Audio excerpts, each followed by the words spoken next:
صاحبزادہ صاحب آپ فرمائیے گا، یہ جو کچھ پاکستان کے ساتھ آج ہو رہا ہے، اس کے تانے بانے آپ کہاں جوڑتے ہیں اور اس کا وے آؤٹ کیا دیکھتے ہیں؟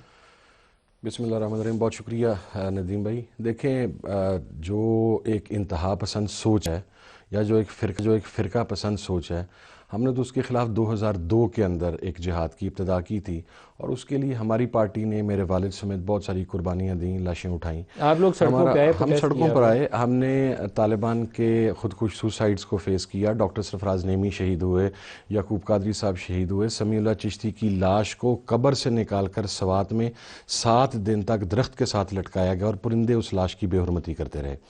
مسئلہ یہ ہے کہ ہمارا بڑا ڈے 1 سے موقف کلیئر ہے کہ جو ملیٹنٹس ہیں، جو بندوق کی زور کے اوپر، بندوق کی نوک کے اوپر اپنا مسلک یا اپنا مذہب تھوپنا چاہتے ہیں دوسرے کے سر پہ، اس کا کانسیپٹ شریعت کے اندر اور اسلام کے اندر موجود ہی نہیں ہے.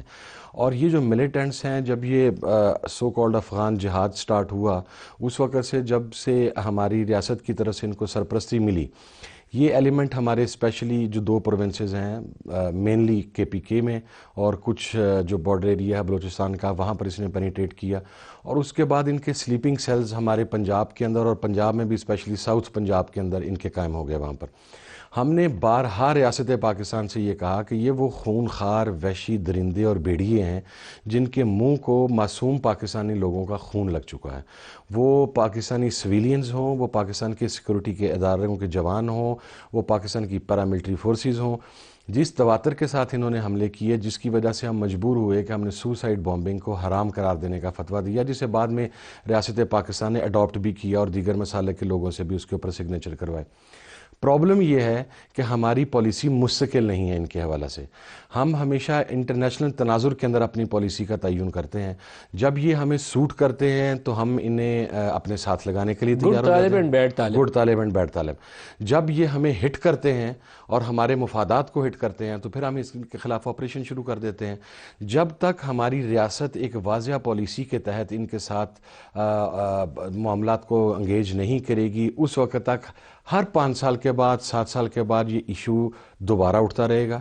آج بھی پنجاب کے اندر سلیپنگ سیلز موجود ہیں ان کے، آج بھی پورے پاکستان کے اندر ملیٹنٹس کے گروپس موجود ہیں. آج بھی وہ پاکستان کے نہ صرف پولیٹیکل، پاکستان کی وہ ریلیجس فورسز جو ان کو چیلنج کرتی ہیں، ان کو ان کے تھریٹ لیٹرز جاری ہو رہے ہیں.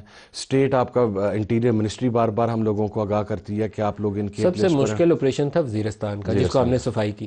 اب دوبارہ آج صبح میر علی میں کاروائی کرنی پڑی ہے کیونکہ وہاں سے دوبارہ یہ ہمارے جوانوں کو سوات کا ہم نے کس مشکل سے سوات کلیئر کروایا تھا، اور اب دوبارہ سوات کے سراؤنڈنگز کے اندر آپ کو پتہ ہی ہے پی ٹی آئی کے دور حکومت میں 200 ہائی پروفائل لوگوں کو جیلوں سے بند چھوڑا گیا، پریزیڈنشل پارڈن کر کے لوگوں کو رہائی دی گئی. میں اس کے اندر بڑا کبھی اکاؤنٹیبلٹی نہیں ہونی چاہیے. میں بڑا کلیئر تھا جی اس کے اوپر. جب میں نے سوال اٹھایا ایک بہت اہم میٹنگ کے اندر، تو مجھے آگے سے یہ جواب دیا گیا کہ جی صرف حکومت نہیں بلکہ تمام اپوزیشن، تمام پولیٹیکل فورسز اس کے اوپر آن بورڈ تھے.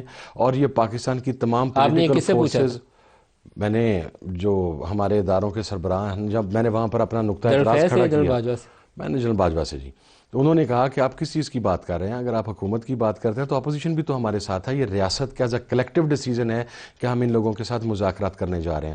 میں نے اس وقت بھی کہا تھا، اور ایک شاید آپ کے پروگرام میں بھی میں نے یہ کہا تھا کہ اس فیصلے کے تباہ کن اثرات ہمارے اوپر جو ہیں وہ مرتب ہوں گے اور وہ آئیں گے. اور آپ دیکھ لیں لیٹلی پھر وہی ہونا شروع ہو گیا. ابھی بہت ساری چیزیں ہم شاید پاکستان کے پولیٹیکل انریسٹ کی وجہ سے میڈیا میں رپورٹ نہیں ہو سکیں، وگرنہ یہ جو حالات ہیں ملیٹنسی کی، یہ گزشتہ 2 سال سے پیک پکڑ رہے تھے، اور ہماری ریاست کا دھیان ہی اس ایشو کے اوپر طرف نہیں تھا. انفارچونیٹلی جو لڑ رہے ہیں ان کا تو دھیان ہے، روزانہ ان جوانوں کا تو ہے، یا جو لوگ بھگت رہے ہیں ان کا بھی ہے. اب دیکھیں نا، یہ جو ہماری KPK کی ساتھ کی پوری بیلٹ افغان بارڈر کے ساتھ وہ ڈسٹرب ہے، وہاں کے لوگ رو رہے ہیں لیکن کسی نے سنا.